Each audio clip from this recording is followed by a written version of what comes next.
Subscribe করুন Sony ৮, click করুন bell icon.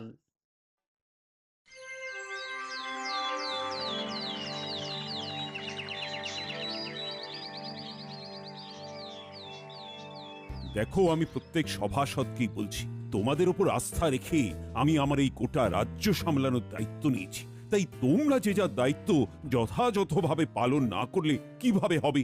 মহারাজ, আমরা সবাই তো আমাদের উপরে অর্পিত কর্তব্য যথাযথভাবেই পালন করি। শুনলাম এবারে গ্রামের ফসল খুব একটা ভালো পরিমাণে বিক্রি হয়। হবে কি করে মহারাজ? চাষিরা তো ঠিক করে আমার নতুন কীটনাশক সারের ব্যবহারটাই শেখেনি, তাই প্রচুর ফসল পোকায় ধরেছে। সে কেন? শুনেছি যার উপরেই কাজের ভার আরোপিত ছিল সেই কর্তব্যপরায়ণ কর্মঠ মানুষটি নিজে না গিয়ে তার দুই শাগরেদ ওই বটা ঘটাকে পাঠিয়েছিল চাষিদের শিক্ষা দিতে। সে কি মন্ত্রী, তুমি এই কাজটা কিভাবে করলে? নিজে না গিয়ে? মহারাজ মহারাজ বিশ্বাস করুন, এরা মিথ্যে বলছে। আমি নিজে গিয়েছিলাম।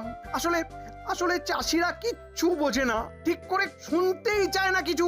মহারাজ, আমার কাছে প্রমাণ আছে কে সত্যি বলছে আর কে মিথ্যে। মহারাজ, বাইরের গ্রামের অনেকজন চাষি এসে জড়ো হয়েছে, তারা আপনার সাথে দেখা করতে চাইছে। ও বাবা, গোপাল, কি এমন হলো যে এতজন মিলে আমার সাথে কথা বলতে আসছে?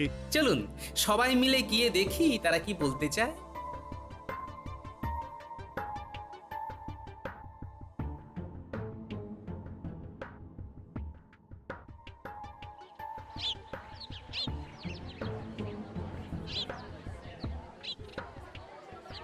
হে আমাদের প্রিয় সকল চাষি ভাইয়েরা, মহারাজ আজকে তোমাদের সকলের কথা শুনতে এখানে হাজির হয়েছেন। তাই আমি সকলকে এই মুহূর্তে অনুরোধ করব যে তোমরা তোমাদের কথা ধীরে সুস্থে মহারাজকে বলো। মহারাজ, এই বছরে ক্ষেতের ফসল খুব একটা ভালো বিক্রি হয়নি মহারাজ।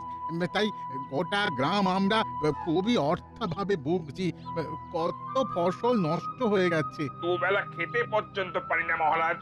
আমি বা কিভাবে সাহায্য করব বলো? কারণ আমার রাজকোষাগারই তো চলে তোমাদের করের সাহায্যে। আমি তো আর অসময়ে অন্যান্য রাজ্যের রাজাদের মতো অনৈতিকভাবে কর আদায় করি না। আপনি মুখ ফিরিয়ে নিলে মরে যাব মহারাজ। ভাইরা, তোমরা আমাদের 2 দিন দাও, আমরা দেখছি কি সুরাহা করা যায়। বেশ বেশ।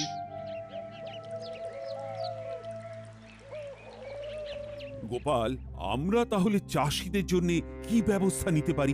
দেখুন মহারাজ, আমাদের এখন গোটা রাজ্যে যারা আর্থিক অভাবে ভুগছে তাদের সকলকে মোহর দিয়ে সাহায্য করার মতো সাধ্য নেই। একদমই তাই। সেক্ষেত্রে গোটা রাজ্যের কথা ভেবে